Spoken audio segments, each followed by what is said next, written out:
Hello again. We're back out here in the garage. Welcome this week. This week in our message, we've really been talking about God's love. In particular, the fact that His love is relentless and it's enduring, fearless. It's a rescuing kind of love. It's an unconditional love as well. But I was thinking about that concept of love and God's love, and I happened to be thinking about something else that I believe we could really say that God's love is. And I would say that His love is transforming as well. And in saying that God's love is transformational, I think there's something important to note here. And I think we can draw an analogy, although it may be a weak analogy, to make some parallels in this project. And one of the ways that I think it parallels so well is when I think about my love for wood. I love wood. I love wood in whatever state that you might be able to find wood. I love trees. I love wood in its most natural state, and that's growing in the forest. And I love it when it's been rough cut. I love the smell of pine when it's been cut, but I also love oak. I love the way that wood looks as well. And part of why I love that so much is because when I look at a piece of wood, I can appreciate it for what it is, but I also have this ability to see potential in that. I have the ability to look beyond just what is there at the surface and see the possibilities that are within that particular piece of wood. When I think about God's love, I think that He does love us. He loves us unconditionally. He loves us exactly where we are, the way that we are.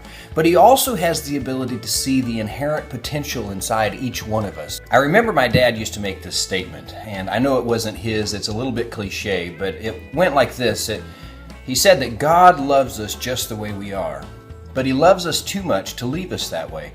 And I think part of what he's saying is that God has the ability to work in our lives, and His love and the transformations that it has the ability to make within us can bring us to the place where we are able to live our lives to the greatest potential, to achieve the highest goals, and to really live out the life that He intended for us to live.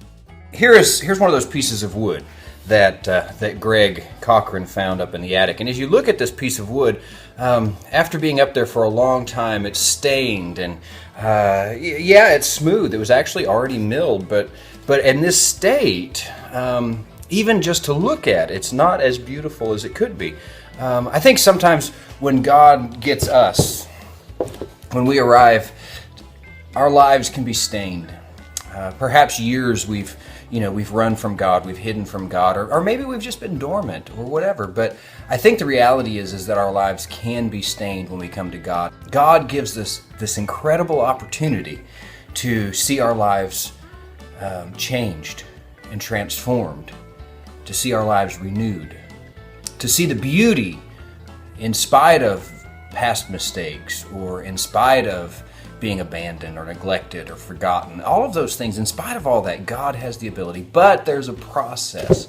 And sometimes it's that process that causes us to lose heart or to become discouraged. One of the first things that happens, that's going to happen with this piece of wood, is I'm going to have to put it through the planer. I'm going to have to put it through the planer in order to get these stains out of here, in order to bring the natural wood back. I'm going to have to do some work on this. It's going to have to go through the blade.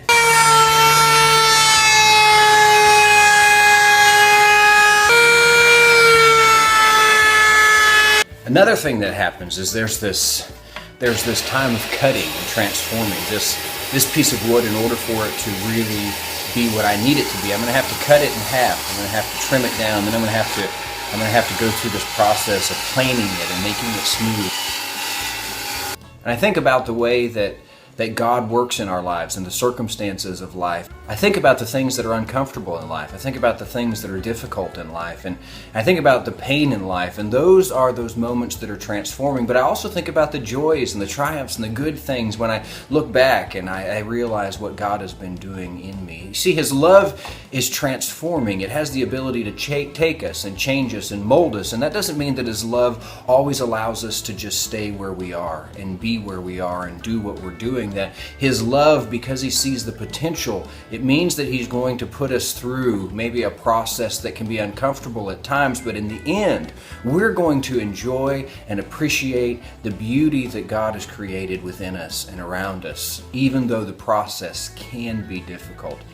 Even though there's pruning away, there's that shaving of the outer layers. There's the sanding of the rough edges. There's the joining together with other members, other pieces of other parts, relationship, so that each one of us has the opportunity to join together with others to create this incredible whole, this beauty.